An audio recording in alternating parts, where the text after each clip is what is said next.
Jesus, this isn't necessary. Tell me what is happening, please.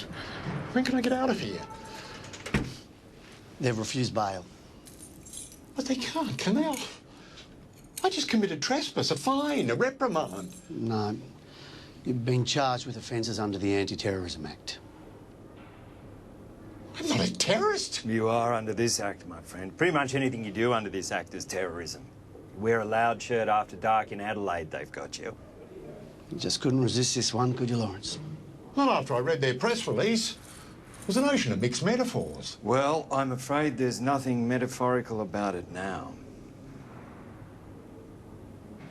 Ladies and gentlemen of the jury, you may have read some highly irresponsible articles suggesting that trials such as this, conducted under the Anti-Terrorism Act, resemble witch hunts. Let me set your minds at ease. Although there will be some aspects of this trial that are different, these proceedings remain very much open and transparent in the best tradition of the Australian judicial system. Ms. Crown. Your Honour, my opening remarks may touch on certain matters pertaining to national security.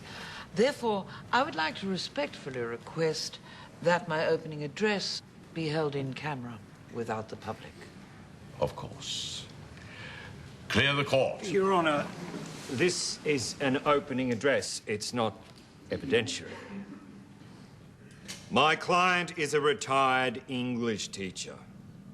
The Crown, by its own admission, cannot adduce evidence that my client was in possession of even a BB gun, let alone a handgun, a bazooka, a landmine. Your Honour, we have made our position clear.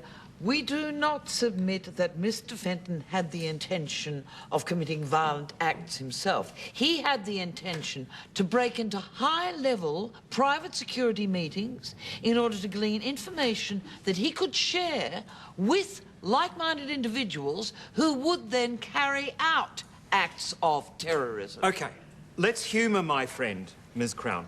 What was this information that my client was seeking? What precious secrets drove my client to endanger himself in such a way?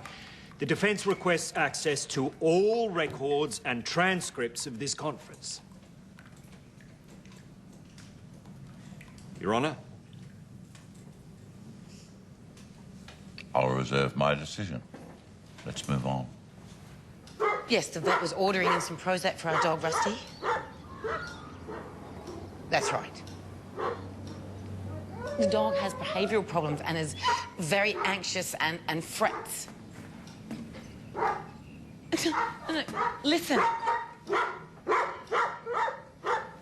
hear that? No, that's a strange thing. I am here more often. Let me get this right. Your name is John Smith. That's it. You're not John Hubert Smith, John de Jean Valjean Smith. It's just John Smith, yeah? Yes. Just Agent John Smith, then, I see.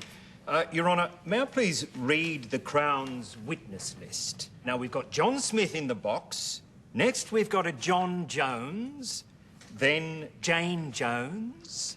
I wonder if those two are married. Mr. Greene, you know perfectly well it is in the public interest that active intelligence field officers giving evidence must be allowed to keep their identities secret.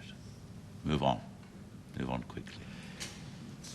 Mr. Bond, I'm sorry, Mr. Smith, you were in charge of security procedures at this symposium.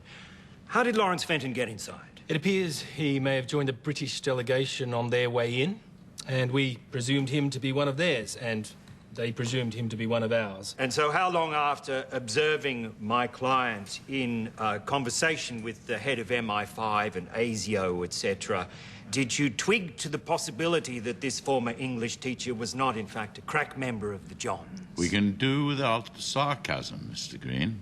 These people are our gatekeepers against a very dangerous world, and it behooves you to remember that and to respect them. Duly behooved, Your Honour.